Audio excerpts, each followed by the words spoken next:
Good evening, and welcome to Spine-Chilling Cinema. I am your host, Oliver the Caretaker Collins, and as you all know, the queen of shenanigans, Alice, and trusty as always, Cat Bubbles. Oh yes, Alice, yes. The fans have spoken, and the fans like 1950s sci-fi mostly, from what I gather and what I have heard. Yes, Alice, sci-fi is awesome. At least that's what Alice says.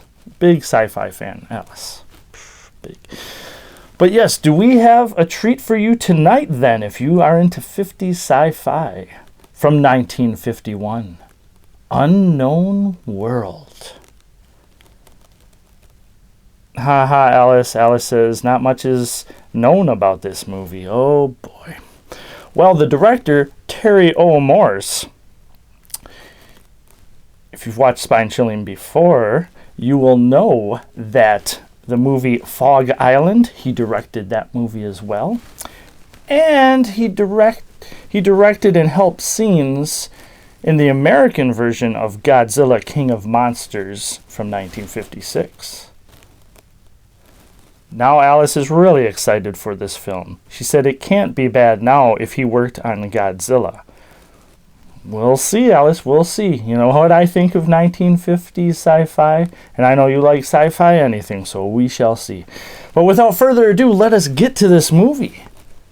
It's a little unknown from 1951. Unknown World.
What the future will bring, no man can say.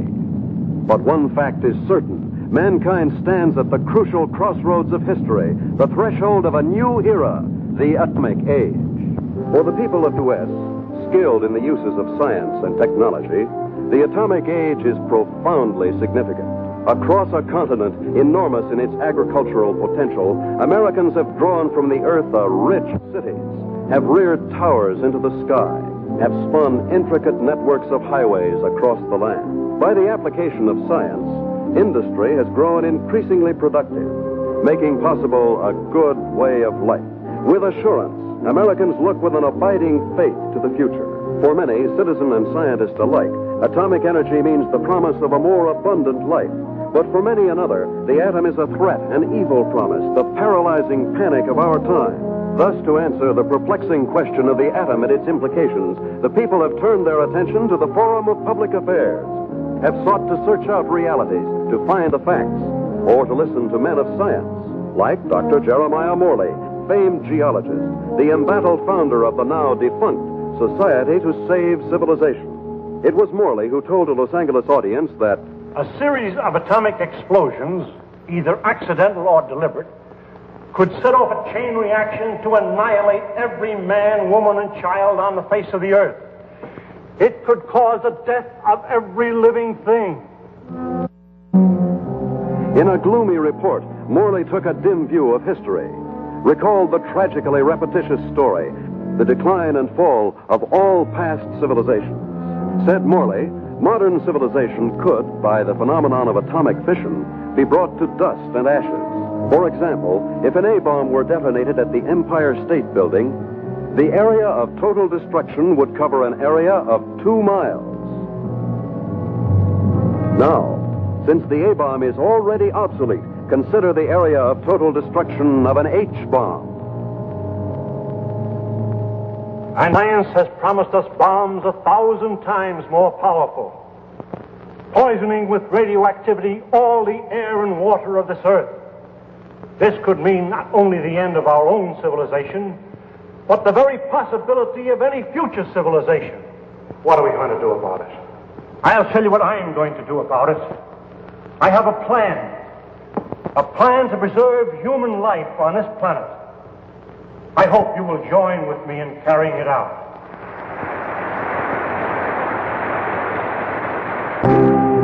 The response to Dr. Morley's appeal was immediate and enthusiastic. The Society to Save Civilization was set up. To its headquarters flocked amateur do-gooders and professional scientists. From them, Morley chose a staff of experts. Dr. Max A. Bauer, eminent geophysicist, ousted by Hitler from the University of Munich in 1933. Dr. James Paxton, metallurgical engineer, twice winner of the McKenna Scientific Award. Joan Lindsay, medical doctor and ardent feminist, who, for her research in biochemistry, was named winner of the annual award by the American Confederation of Women Scientists. Dr. George Coleman, authority on soil conservation. And Andrew Ostengard, sandhog, explosives expert, Marine veteran of World War II. It was this team, qualified each in his own way, that helped set in motion Morley's audacious project, a daringly planned program, which he took 3 months later to the board of directors of the Carlyle Foundation. And so my colleagues and I believe that humanity can escape annihilation, can find a temporary haven, a promise of hope that, come what may, life can be sustained deep within the earth itself. Far below the surface, we shall seek a natural, a geological shelter. We have a team ready for the effort. All we lack are funds. Can we get them from your foundation? Dr. Morley, I believe it would expedite matters if I were to ask the questions. We're laymen, you know. First of all, isn't the inside of the earth solid? The interior of the earth is made up of vast caverns and air pockets, joined by natural avenues leading from the surface. Natural avenues? Funnels and fissures. Such a fissure lies within the world's largest extinct volcano at Mount Nelly. That is where we intend to start our journey. Well, these funnels, how far down do they go? Hundreds of miles, perhaps thousands, to the very core of the earth. But isn't the inside of the earth, the very core, a molten, fiery mass? To the contrary. The latest body of theory holds that the inside of a sphere, such as the Earth, is cooler than the temperature at its surface. And how would you traverse these thousands of miles? Dr. Coleman, the perspective drawings, please. This is a cyclotron. A what? It's an amphibious conveyance based on the principles of an ovoidal atmosphere. A what? Like a submarine, with the mobility of a tractor. Its head contains a burrowing device, and its walls can withstand extremes of temperature and pressure. But even with the cyclotram or the bathysphere or the whatnot, how do you know you'll be successful in finding this underground haven? We don't know, but we must try. There is no other alternative, no other course, no other hope of keeping the spark of life alive. And the cost?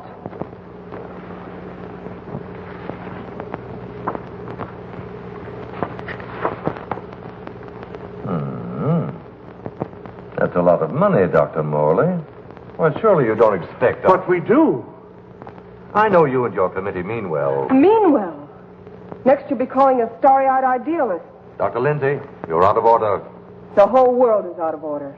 And I suppose you and your associates can set it right? We couldn't have said it wrong if we tried. The appropriation was denied. To carry on his work, Dr. Morley issued repeated appeals to the members of the organization.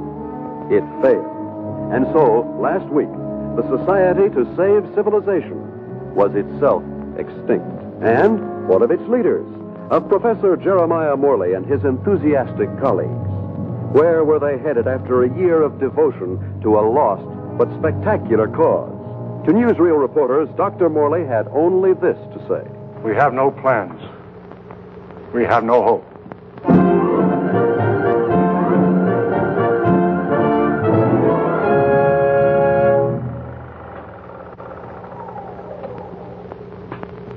Better stand by, Frank. We may want to run that again.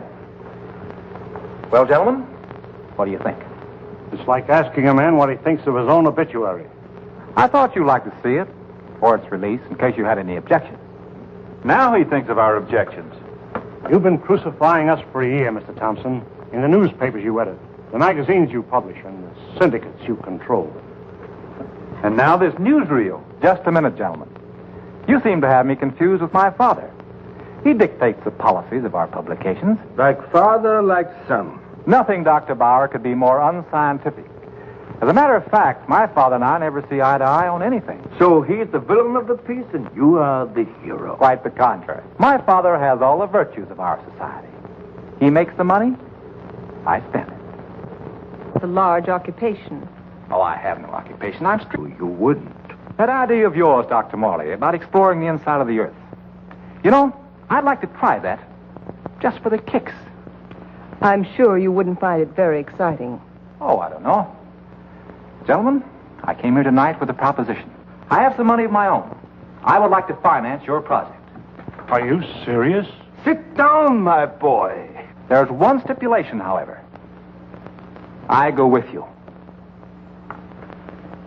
And what could you do? I'm afraid you don't realize what you'd be up against. Going 1,000 miles inside the earth. Just to satisfy a whim? Gentlemen, you act as if the fate of humanity hung upon you granting me this whim.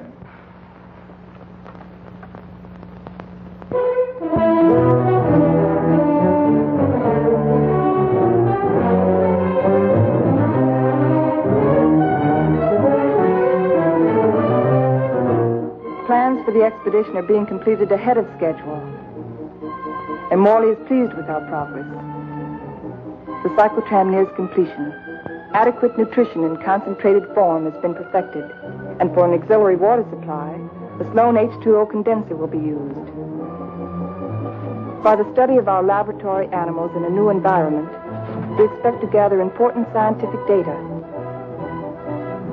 At last, the cyclotram is ready to be loaded aboard the SS Aurora.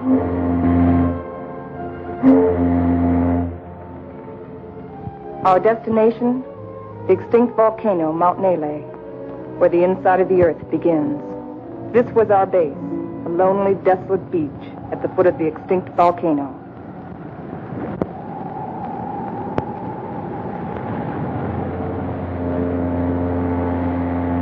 Well, let's go.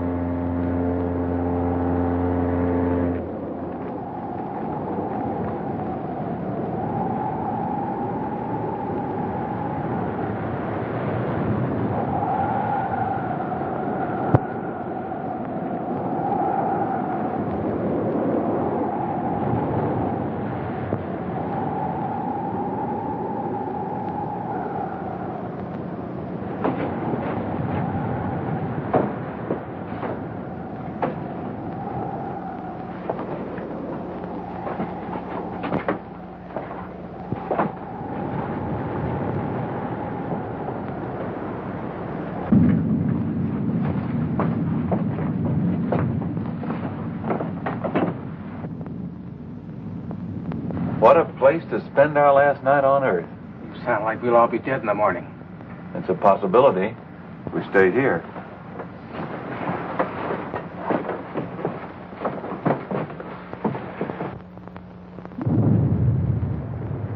Andy, take the controls. Follow the ridge line.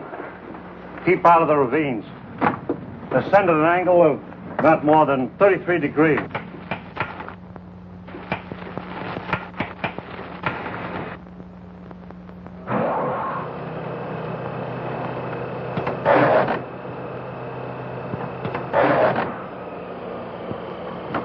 Something's wrong.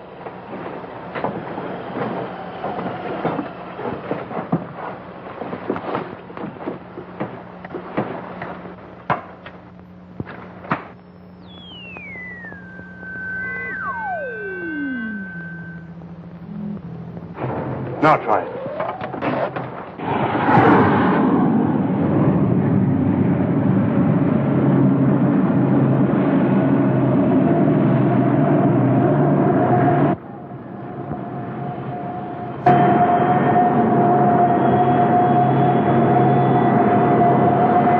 Sustain 2,000 RPM.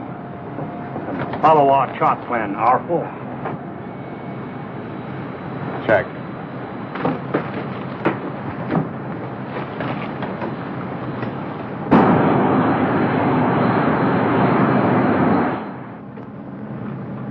What's our elevation now? Approaching 6,300 feet. Angle of ascent, 19 degrees.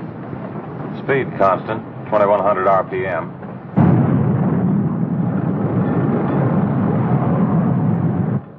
I wonder how long this iron lung is going to hold up. You can still beg out. Ah, you can't get rid of me so easily. Give me a reading on the forward rotational unit. We're up to 9,000, climbing at 24 mph. Angle 31 degrees. At that rate, we'll make the summit in 4 hours.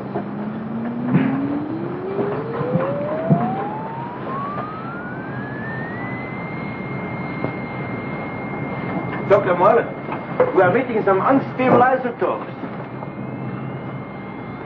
Increase the lateral units to 12,000.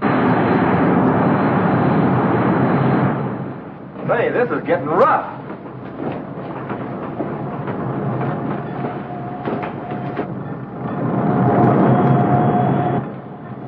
We're approaching position R4. Our computations show an error of less than plus 0.14. Good. We'll reach the summit in 30 minutes.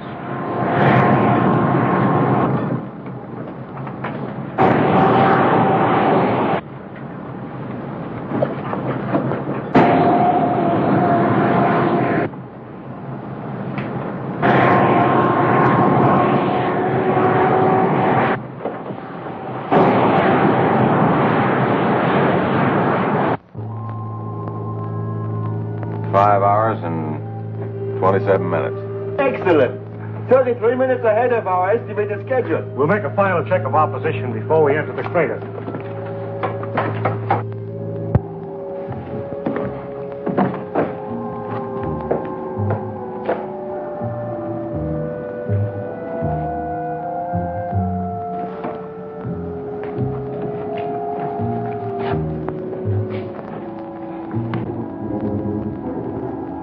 Glad the professor picked this volcano for our expedition. Maybe this one could come to life, too. No, not a chance. No bet on it.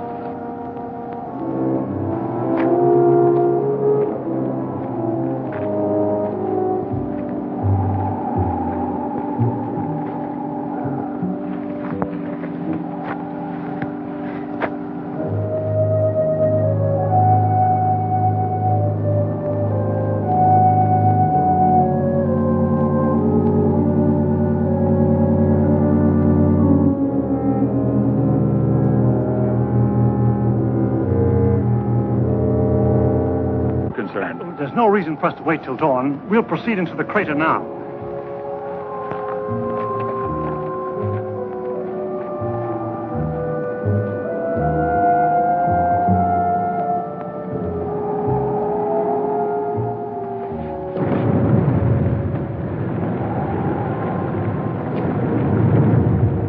Just one last look at the earth. Yeah. What a way to remember it. With spiral. Keep to the inside ledges. Speed 1,200 RPM.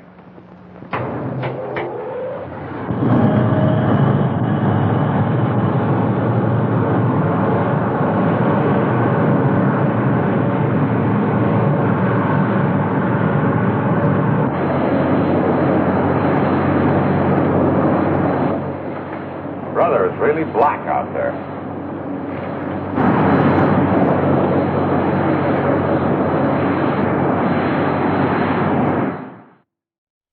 Oh, Alice, Alice, Alice, Alice. Back to her old shenanigan ways, I guess you could say. So what is this, Alice? What does it look like? A huge skull. But at least the other skull's still here, but without its jaw. Ha ha, Alice. Alice says she had to change the skull because go big or go home. Oh boy, what even is in this? Ugh, you don't want to know. You don't want to know.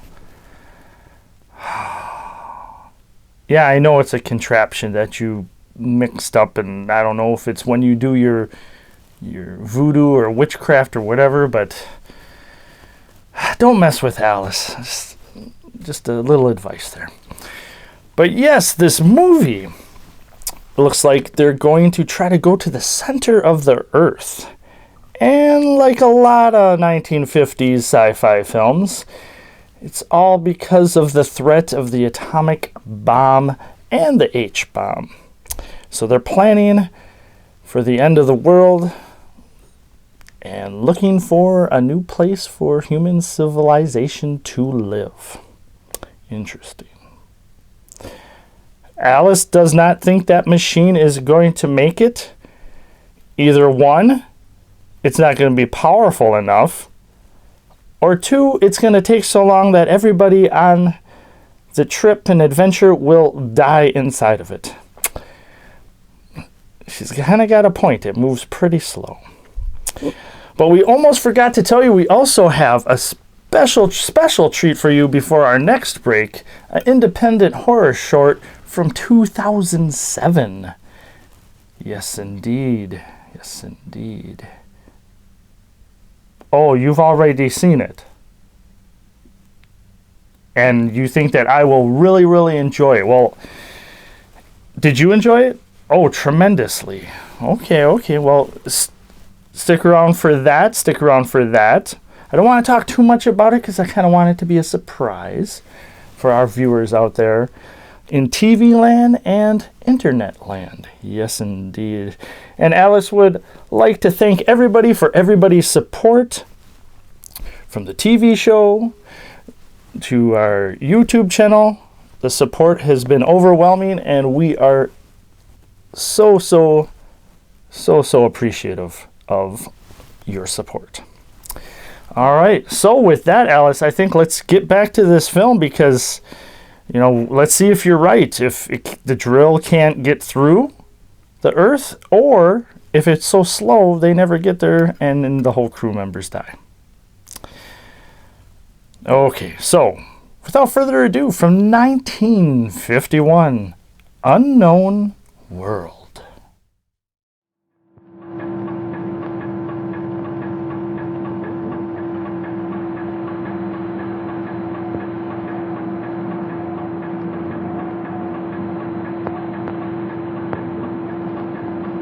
As we descend ever deeper into the volcano, I've observed no unusual physical symptoms. Paxton seems withdrawn, irritable, but with such an annoyance as Wright Thompson present, the condition may not be considered abnormal. The descending ledges are getting awfully narrow. We must be at position R18. Yes, we are. Cut the switcher.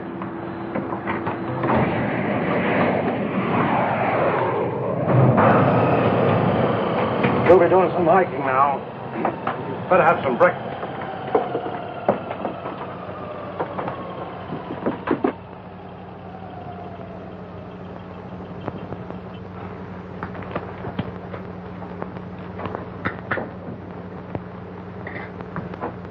Rise and shine. Morning. How can you tell? Served. Breakfast. Well, I've always said there's nothing like starting off a hard day's work than with a good breakfast. Hey, Doc? How would you know? You don't like my kind of guy, do you? Not very much. But I'll make an exception of you. You, I don't like a lot. Coleman, take the controls. We'll scout the way on foot for you. Follow on down along the widest leg.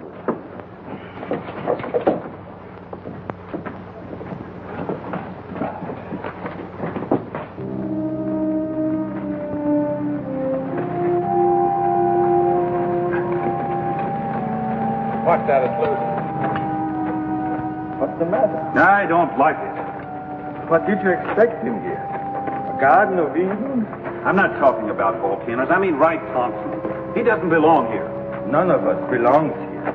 We're doing what has to be done. He doesn't feel that responsibility. He's just a useless piece of excess baggage, a selfish thrill seeker. But without him, there's been no expedition. Pardon me.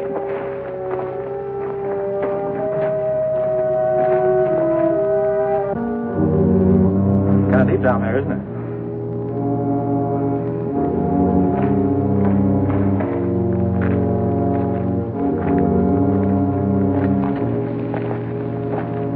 Nice friendly bunch, those scientists. Oh, what's your trouble? Oh, nothing, but don't they ever talk? Not unless they got something to say. That's the way it is with smart people. Maybe they're not so smart. Maybe they don't know what they're doing down here. Listen, Buster. Each one of them has taught us more colleges than you've flunked out of. So what are you doing down here among all those brains? I managed to make myself useful. It might be well if you did the same thing. Doing what? This.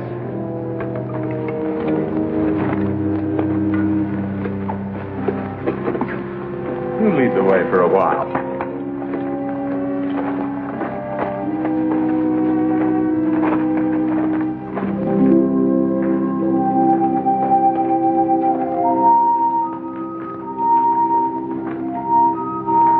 We've hit bottom. Rock bottom. Hello, Coleman. Coleman, come in. Go ahead. We've reached the end of the channel. Establish our position. Our depth below mean sea level, 2.6 miles.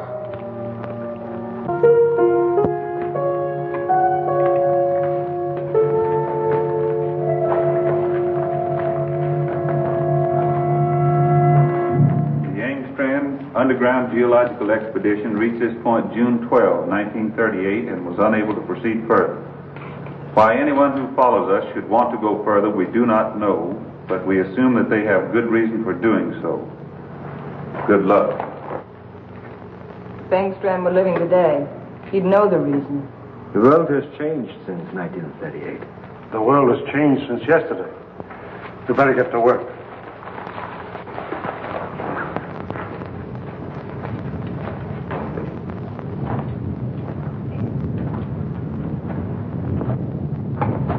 Look! That's pressure from the other volcano. We'll have to work this side.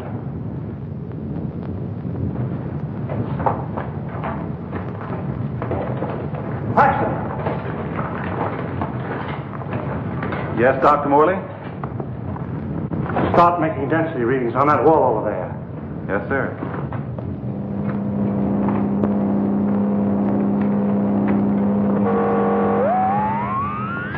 This is it. The point of least resistance. Okay, Andy. I'm ready. We'll all go back to the cyclotram.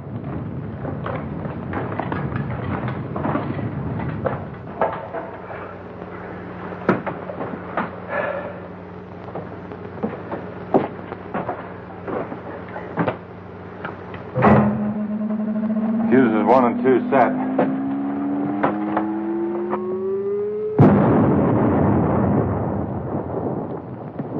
I wonder what we'll be running into. There's only one way to find out.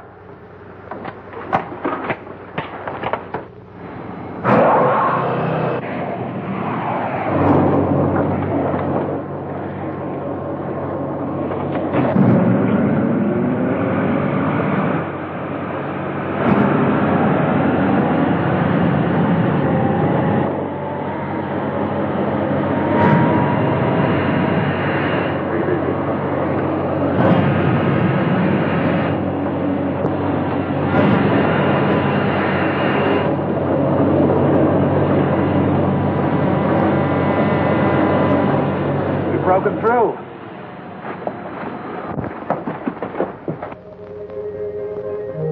Looks like a tunnel. So far, so good. Put on your gas mask just in case. Coleman, we'll set the pace. You follow along with the cyclotram.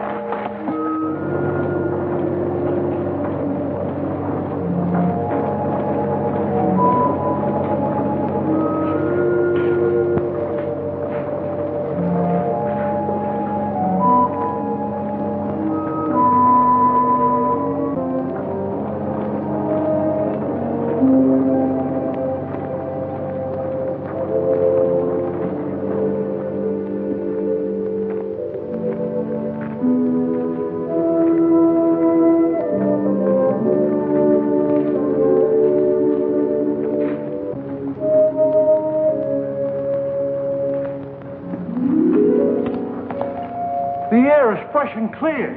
You can take your masks off. Pressure seems normal.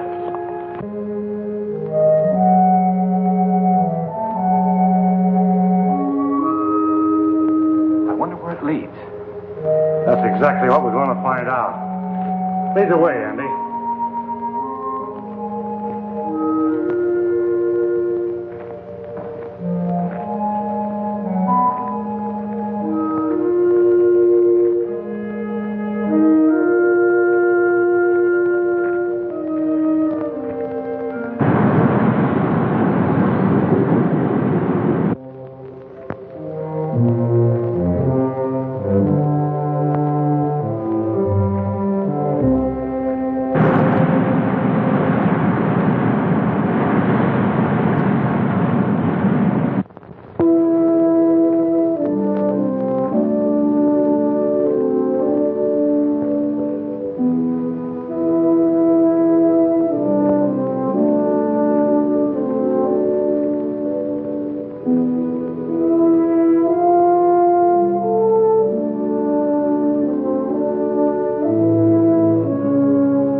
How did it all happen?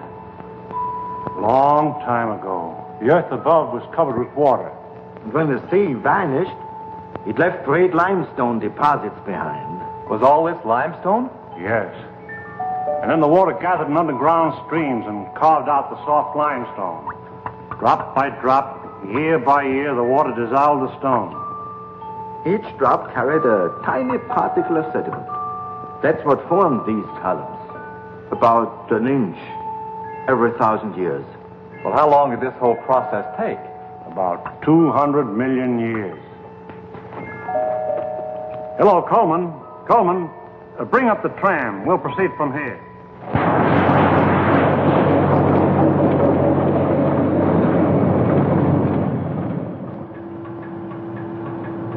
We're down 100 miles. You better pull up. Cut the switches.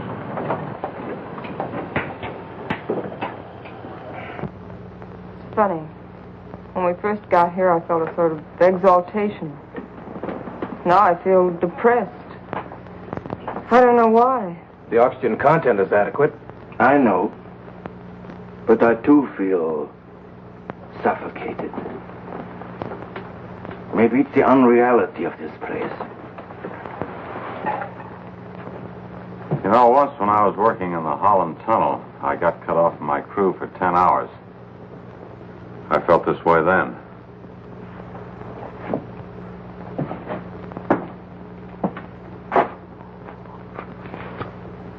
I think I know what it is.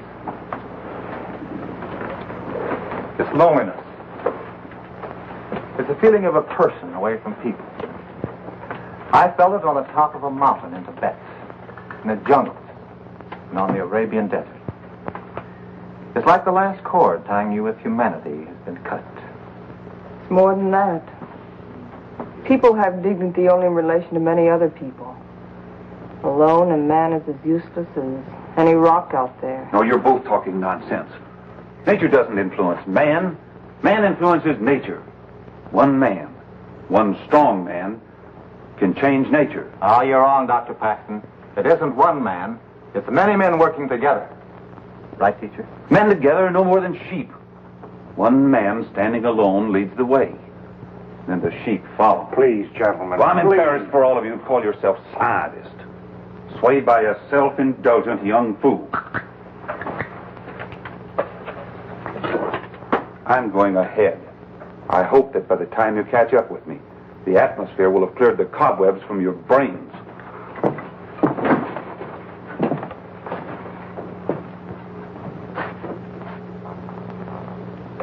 I'd better go with him. It isn't safe for a man to be alone down here. Ah, he's all right. He's the leader type. I'll go with them anyway. There wouldn't be leaders if there weren't sheep like me to be led.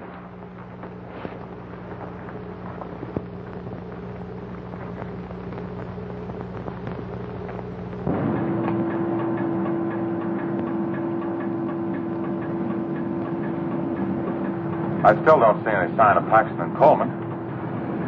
Well, keep going.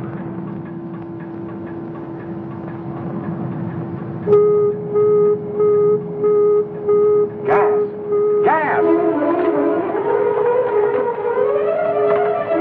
Paxton and Coleman. They forgot their gas mask.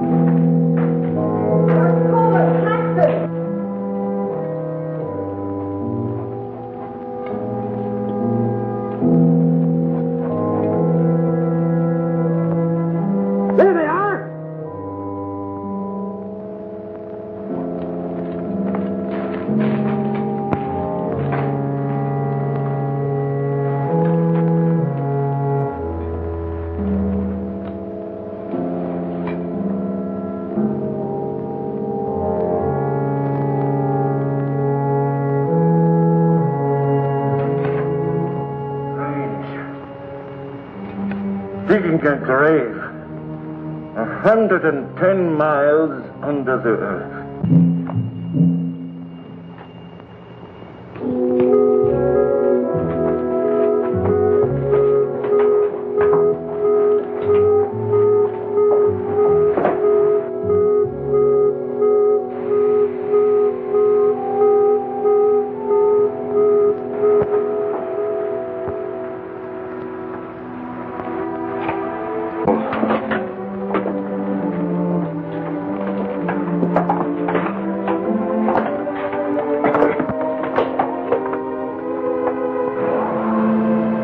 Must go on. It's too late to turn back now.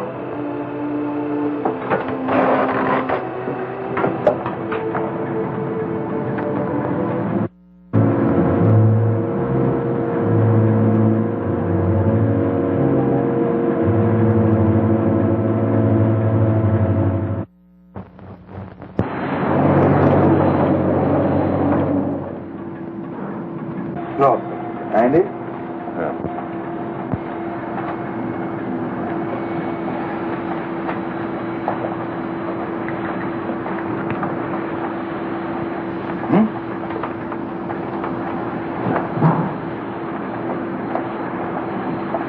All right, now I'd give $1,000 for a good hamburger. And another 1,000 for onions on it.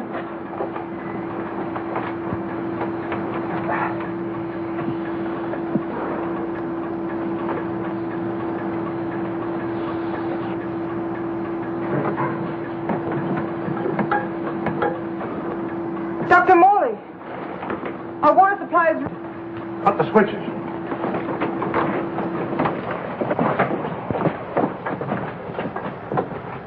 Polluted by the gas fumes. Yeah, somebody left it open. Back there just before Paxton and Coleman took off. I guess I forgot to close it. Oh, Andy! It was an accident. An accident? We may never find water again.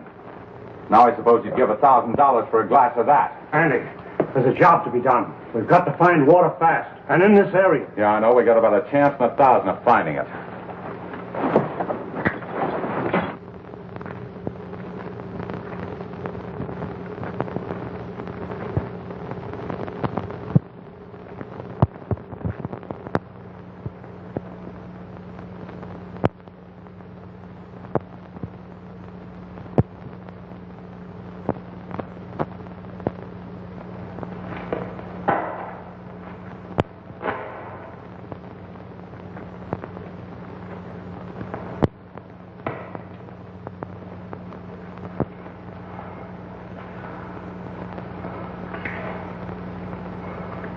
There's Andy.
No water here!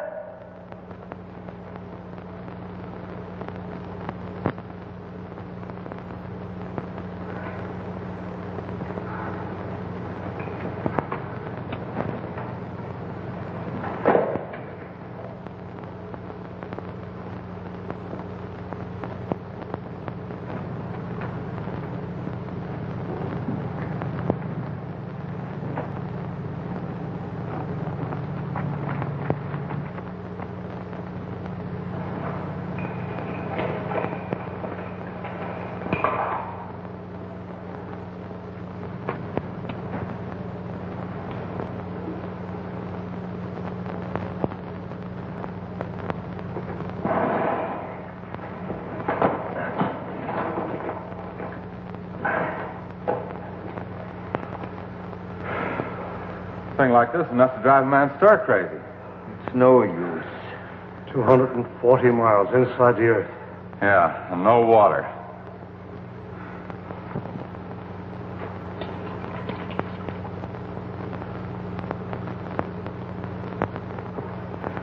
Here.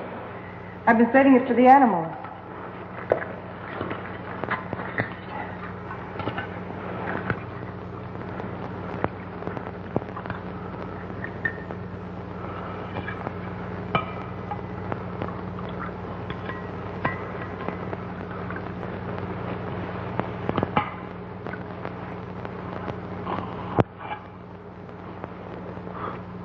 Go ahead. Enjoy yourself. It doesn't cost a cent.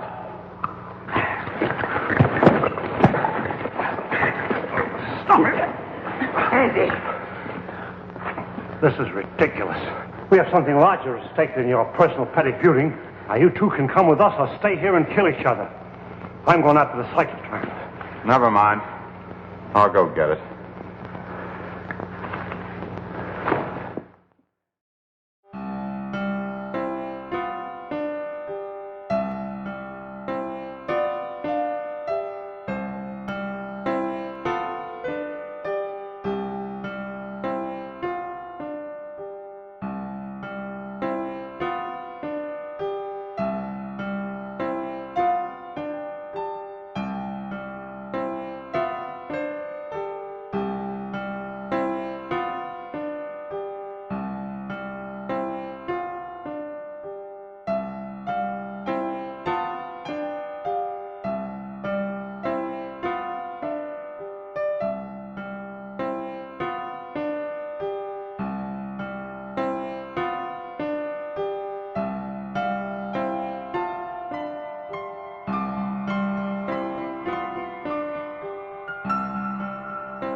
Wow.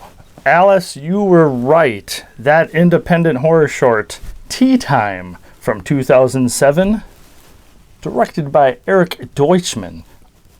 Wow, that was something else, Alice. That might be one of my favorite indie horror films that we have shown on Spine Chilling Cinema. I liked everything about it. True, Alice. Alice has a point that it's a little bit. You could be a little bit sad about it too if you look into the film a little bit more. It looks like the elderly lady might have had some dementia going on and couldn't remember some of the things that she might have done. Yes, indeed.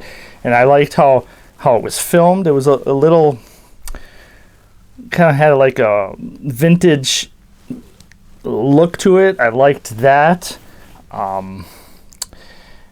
It had some crazy moments, which is always good, right, Alice? Yes, indeed. And how kind of like still motion, how they did like frame by frame, where the dead body guy would like show up, especially the part where he puts his hands down on the table and then there's blood and then he pulls it away and the blood is gone. I thought that was really cool. I would imagine this film took quite some time to make. So Alice and I are totally impressed. Hopefully everybody out there liked it as well. Hopefully it didn't scare you too much. But yes, Tea Time from 2007. And we would like to thank Erik Deutschman for letting us have his great indie horror short on Spine Chilling Cinema. Yes, indeed. Thank you so much. And as for Unknown World, oh boy. It looks like there was some exploration team that was there from 1938 and they didn't go any farther.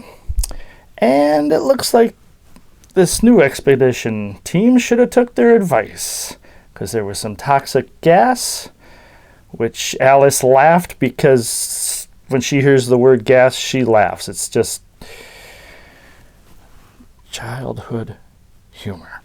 But yes, and unfortunately they lost some crew members, so things aren't looking too swell right now for the crew. But yes, we hope you're enjoying Unknown World as well. Let's get back to the movie. Alice says, well, couldn't say it better myself. You got that right, she says. Oh boy. So without further ado, let us get back to the 1951 sci-fi film, Unknown World.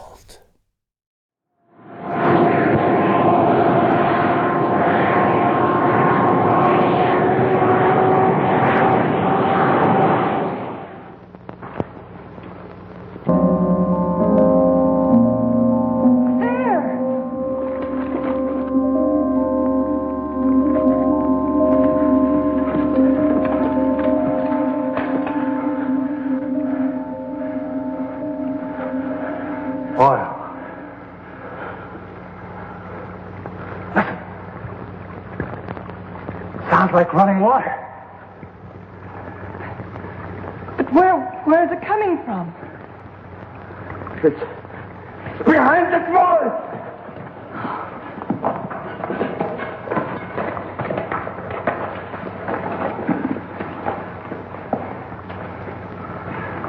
It is running water. Well, why don't we go through the wall of the cyclotram? No.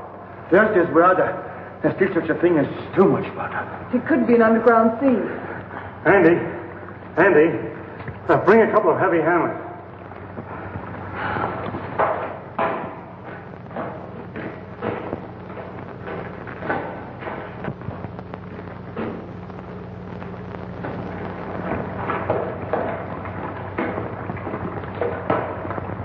What's up, Professor? We think there's water behind that wall. Try breaking it in. Sure.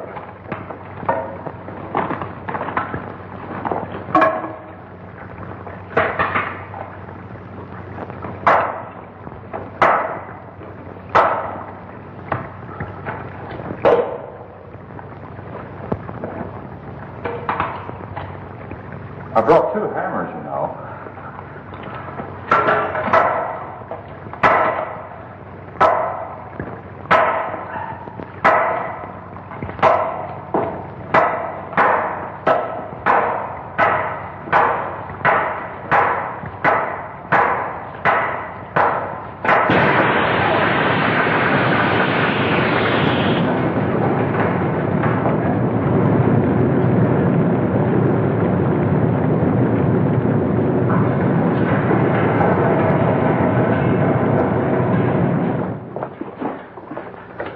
Come in here. Let's take care of that arm.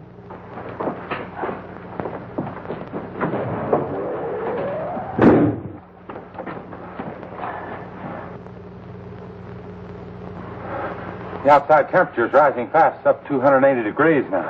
It looks as if it could go on forever.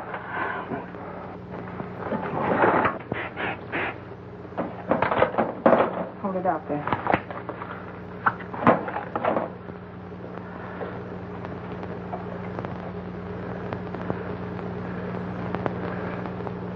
Outside temperature.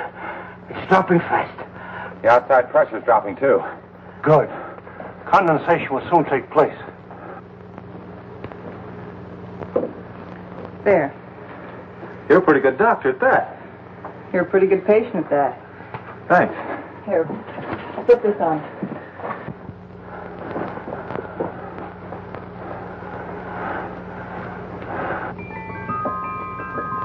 There's water. Look. Look at it. There's water.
John, are you all right?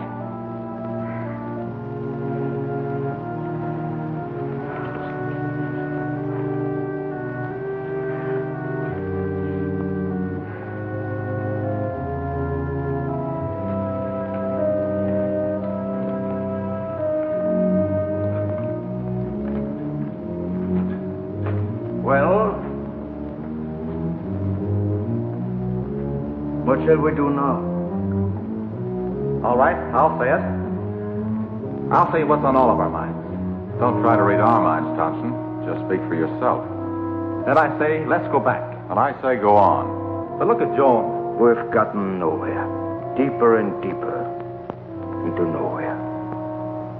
We've failed. Would our failure be any less if we turn back now? Our chances of living would be greater. If we go on, we're dead. As dead as Paxton and Coleman. That's a chance we have to take. The stakes are high, higher than our lives. They involve the life and death of all mankind. That's a great speech. But I won't buy it. All right.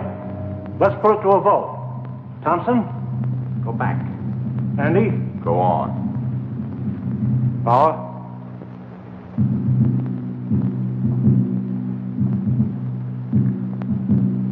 Go back. Go on. Seems to be a deadlock. I suppose none of us would like to reconsider? Doesn't woman suffrage count here? What do you say, Joan? I say go on, and let's not waste any more time about it.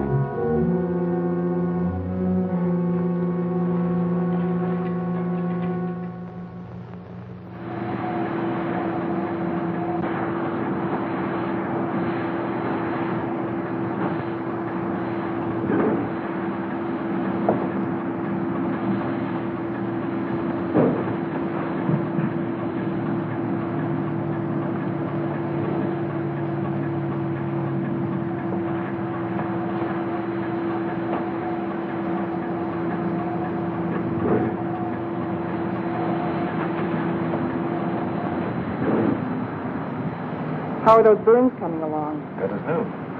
How are you, Doc? Oh, I'll get by. Here. What's it for? Does it have to be for something? Does everything have to be functional? It's a good luck ring. Saved my life in Tibet. Here, take it. Why give it to me? Haven't you ever been romanced before? Not 900 miles below sea level. Then it's about time. If there were any flowers around here, I'd pick them for you. There's a highly scientific theory which states that if any man and any woman are cast away anywhere for any length of time, sooner or later they seem to feel in love. That's what's happened to you. If that theory has any value, it should apply to you. Does it? No. Well, I guess I need a little more time. We'll talk about it later.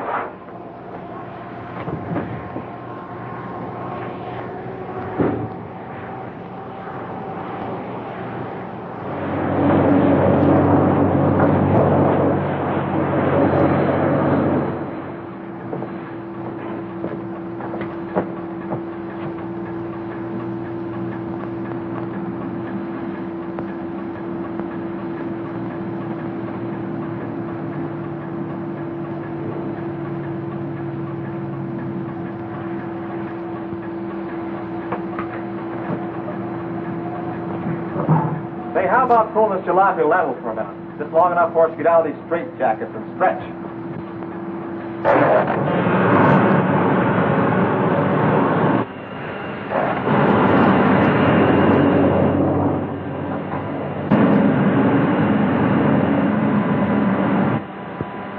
How much longer is it going to be like this?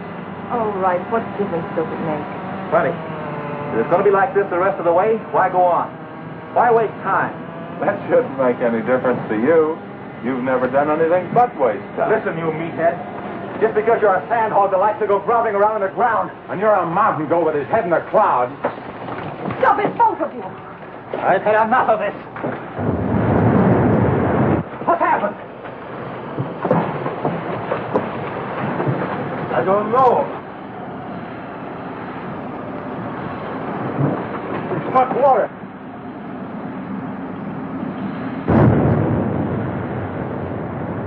We are out of it.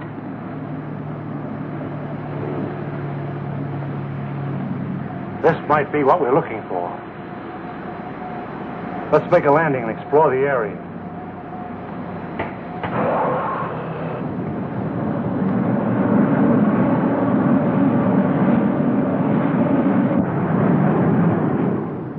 It's got a high calcium content, but it's drinkable. Hey! Look what I found!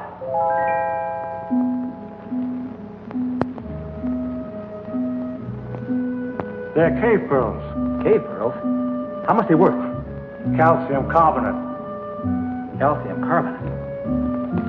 Well, how about this? Sulfate of lime. Plaster of Paris. Professor, you take the romance out of everything. Here you are, Doc. 2 souvenirs from Haiti, vacation land of the underworld. Thank you. Back home, I'll be the envy of every kid on the block. I'm not so sure, Joe. Take a cave pearl into the sunlight, turns gray and ugly. And the flowers? It'll crumble to dust. Hey, Professor. How about these fish? It's a rare species. They're edible, though. They have no eyes. I think I'll stick to pills. They lost their eyes 10 million years ago.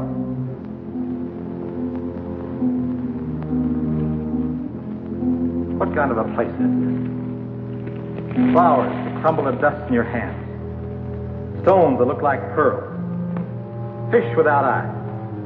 Nature sure a practical joker. I suppose you could have done better. 10 million years? I couldn't have done worse. Morley believes this is the shelter we've been searching for. A valley of shadows, where life can be sustained.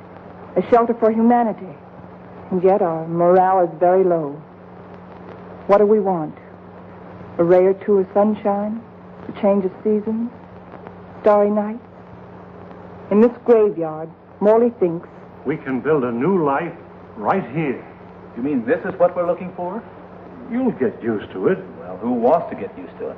Why don't we go on a little further? But we've come 1,100 miles already. How can you measure what we've been through in miles? I say let's go back or go on. But this is no place.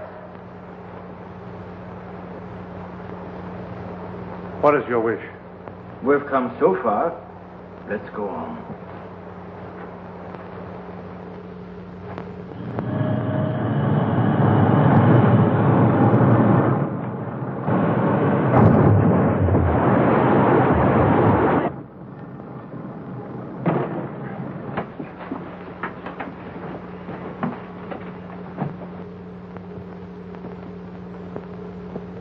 Well? Which way do we go?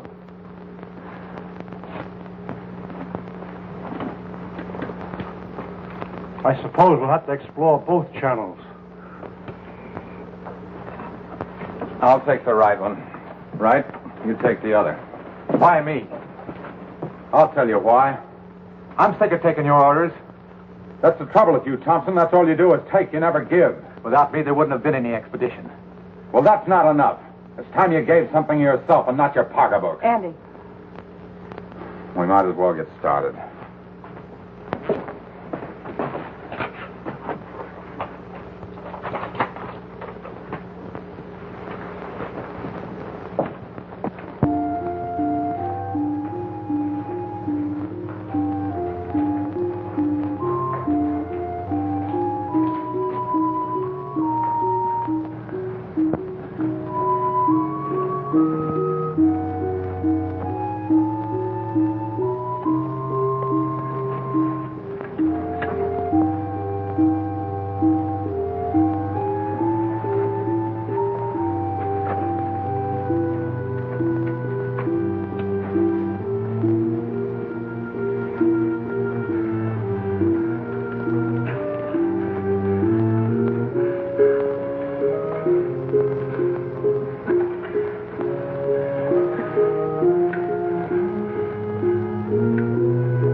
Andy.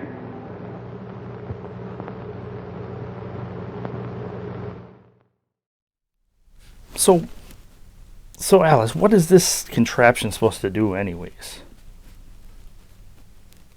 Oh, geez, it's like a love potion, huh? Oh, boy. Oh, I'm sorry, we're back. Alice, you need to tell me these things. Oh, not your responsibility. Oh boy, oh boy. But yes, I found out, as you probably heard, Alice, her concoction here is basically a love potion. It's left over from Valentine's Day. Okay. Oh boy. But yes, we are at the home stretch of Unknown World, and I have to say it's not a horrible movie. It's moving a little slow pace, kind of like The Machine. Yes, the Psychotram or Cyclone Tram, indeed. And unfortunately, another member of the crew has died, Andy. Yes, indeed. Yes, indeed. And it looks like there's a little bit of a love thing going on now. Just have to have that in the films, don't they? No, Alice, I don't hate romance in movies. It's just sometimes they put it in there when it's not needed. Or romance scenes that when it's not needed. Kind of like the movie Rattlers when we had it on. And some people agreed with me on that one, so. Oh boy, anyways. But yes, we are at the home stretch. I still have Tea Time in my head. That movie was just really, really great. But I'm focused on Unknown World too, because we're going to see what happens. And Alice, you are correct, I think. I'm not a scientist or a science major, but I believe the farther you get to the center of the Earth, it's supposed to get hotter. So I don't know exactly if they didn't know that back then or they just ignored that fact. They might have not have known that back then. 1951, I don't know. Maybe. But as always, if you enjoy Spy and Chilean cinema, if you enjoy the shenanigans of Alice, which a lot of you out there do, I do not know why, but you can always support us by liking our Facebook page. Just type in on Facebook, Spy and Chilean Cinema, and you will find our Facebook page. Like, comment, tell us if you like more sci-fi, if you like more thrillers, or if you just like the old-fashioned scary movies, or even monster movies. Yes, indeed. Yes, indeed. Alice says, only say nice things, otherwise I'm not going to say, Alice, I can't do that. This is television. I can't say things that... No.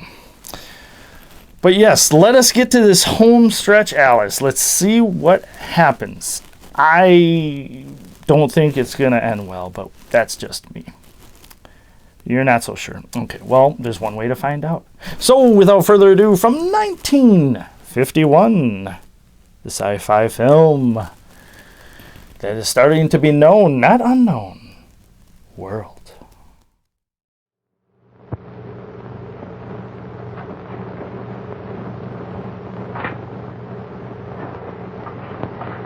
You're supposed to be taking it easy. Try to get some rest. Listen to me, Wright. You've been like this for days. How long can you keep it up?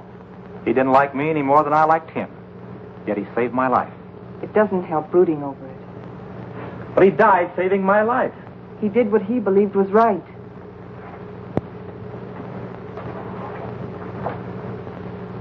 My trouble was, I never believed in anything. You can start now.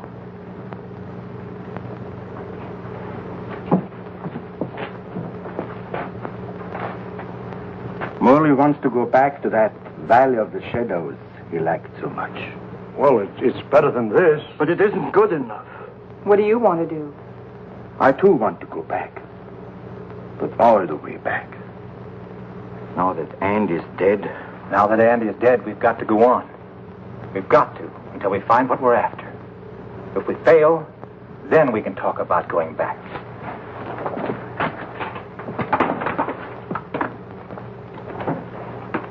Over there.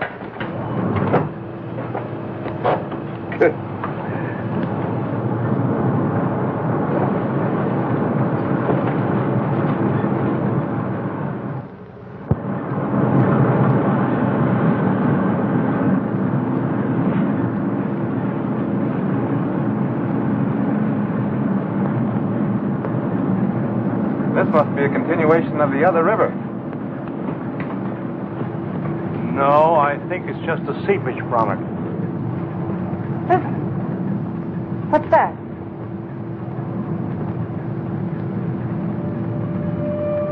Look!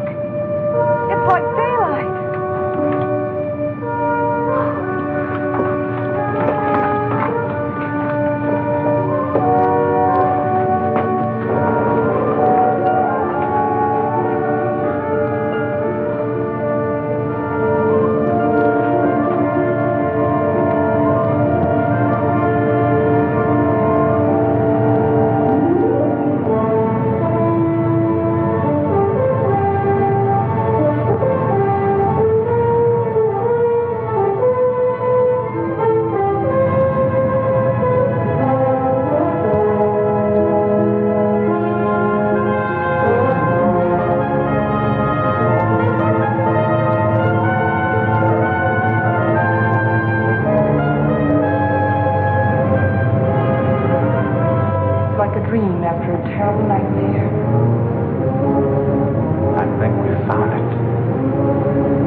We have discovered a vast and radiant cavern deep within the earth. Along the shores of this incredible cave lies a great underground sea, gathering up the waters of the earth. A strange, sunless light is reflected from the phosphorescent domes. The glowing peaks are weathered and sharp, and the gullies deep. The wind is soft, and the climate pleasant. Vapors rise up into the bright dome, forming luminous clouds.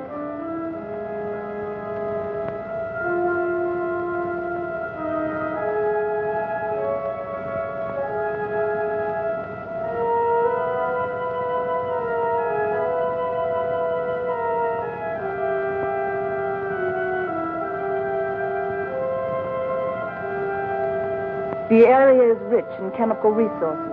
That means power and industry, according to Bauer. And Wright says a real estate boom is on.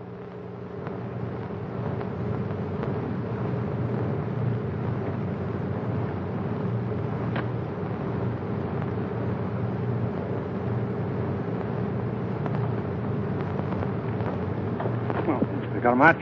Sure.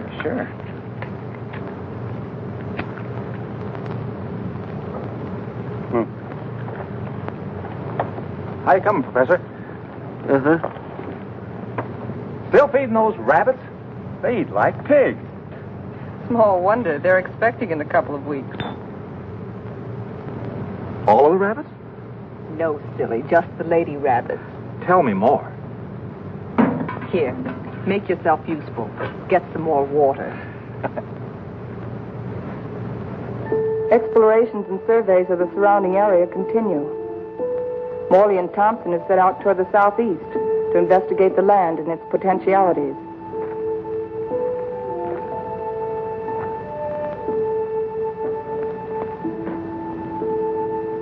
This is a strange kind of sand. That's not sand, that's volcanic ash. The ash will make good fertilizer for our crops. Crops? Let's face facts, Morley. This is a desert. The very word means deserted by life. And you talk about crops. It can be irrigated. This country has everything. Water, soil, air, heat. Yeah, you're forgetting one thing, though. No sunlight. Science can adjust that. Crops can thrive without sunlight. Perhaps. But can we?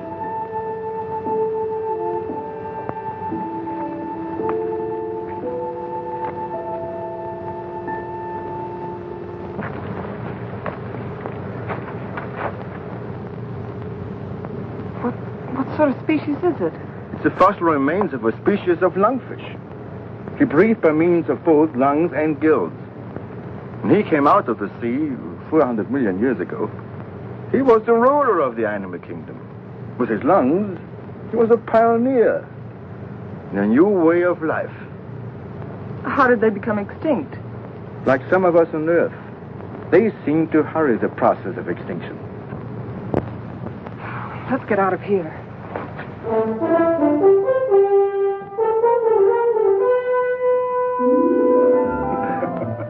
What's the matter? You act like you swallowed a canary for breakfast. This is the day, right? This is what day?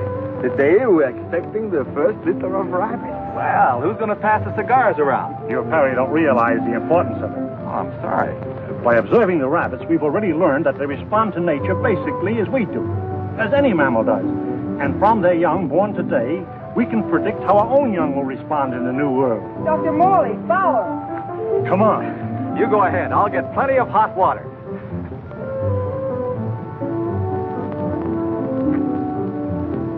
Well, how many boy rabbits and how many girl rabbits, huh? What's the matter?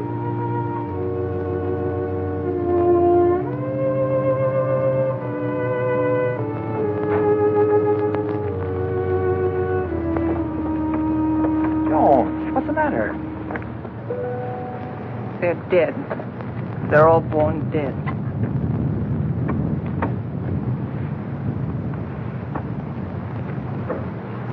I can't understand it. Why?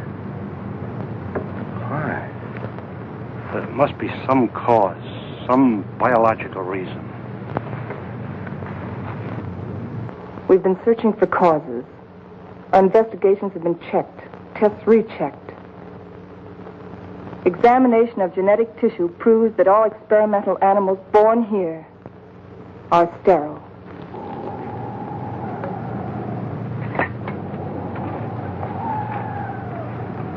You know what this means?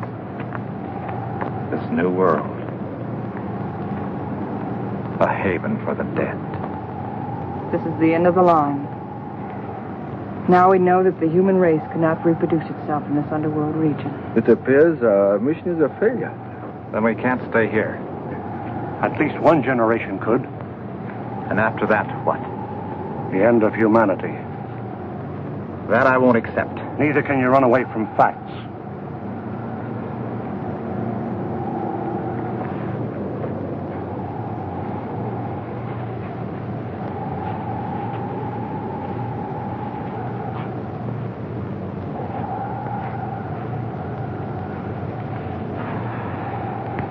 I've always run away.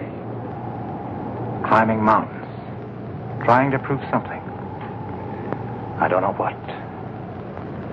I too ran away instead of fighting. And now I've run away again. And I was always afraid I couldn't compete in a man's world. I think I want to go back and try again. Go back to what? To a world bent on self-destruction? We can live the rest of our lives here in peace. Morley, you're wrong. This isn't peace.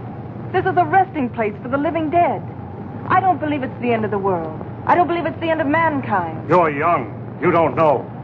I've lived through the terrors of 2 great wars. I've had enough.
Take over.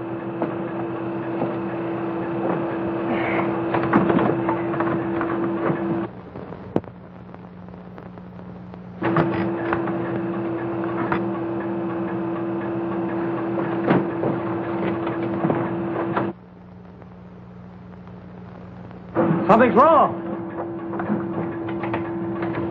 Something's pulling us down.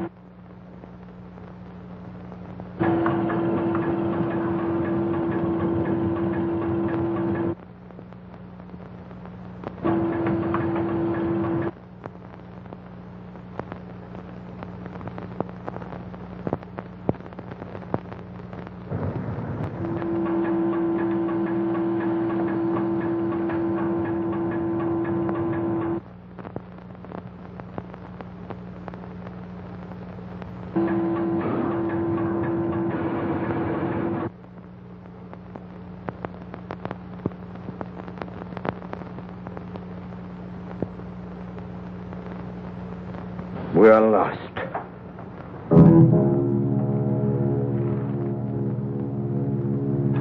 We're in a blind alley. Ever since we started, we've been in a blind alley. We can't bury ourselves in the earth and expect to live. Maybe that's the secret. Morley understood. Strange. We didn't know it before. I used to be afraid of death. I was afraid of life.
The level of the underground sea.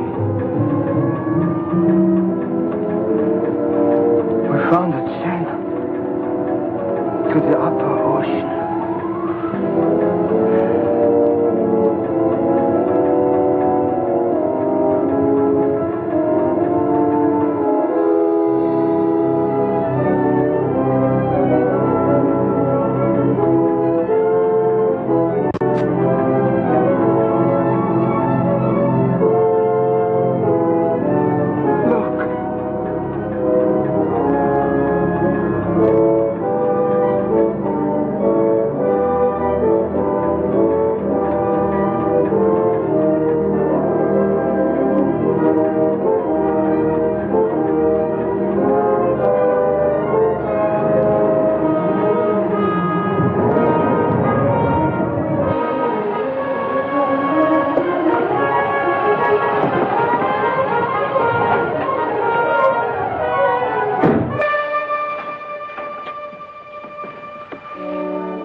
There's life on that island. People. I feel like I'll live forever.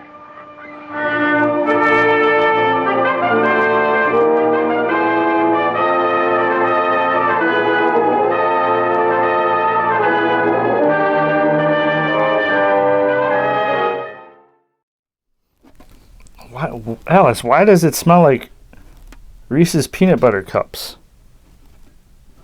Oh, we're back. I apologize. Just curious about this love potion thing. Oh, that's why it smells like Reese's Pieces. Or not Reese's Pieces, excuse me. That's my favorite candy. Other than whatchamacallits, but I digress. Peanut butter cups. Because everybody loves them, so that's why it's in the love potion. Okay. Alright, so unknown world is now known, and it's done. I have questions, and I have some review and ranking. So let's just get to that. And I'm going to go first, Alice, because while it's fresh in my mind, because eventually I'm going to get this movie out of my mind. Yes, you probably know where this is going.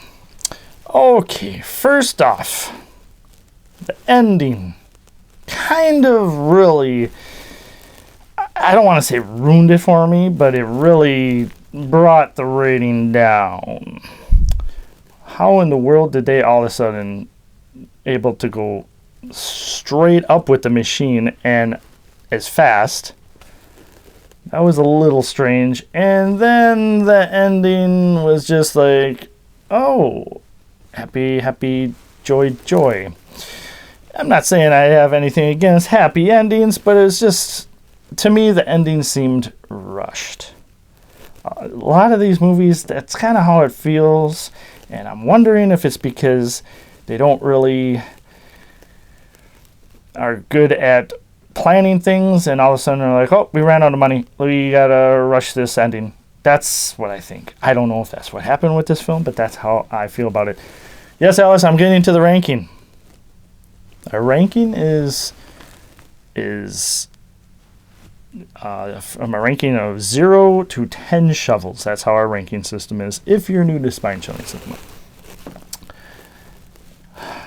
I'm giving this a 4 out of 10 shovels. They did the best, I guess, with what they had. I have an old drill that kind of looks like the machine that went through the earth, kind of. And I don't know. I usually am not big into sci-fi films, so maybe I'm a little rough on this one, but 4 out of 10 shovels, that's all I gotta say about that. Alice says 7 out of 10 shovels. Oh, she says there was a few of the guys that were hot, so that's what helped the film get a 7. Otherwise, it probably would have got a 5. And Alice also thought that the drill machine, as silly as it was, it kind of looked cute. To her, it looked like a drill with a cob of corn. Like a drill shoved into a cob of corn. She thought that was funny.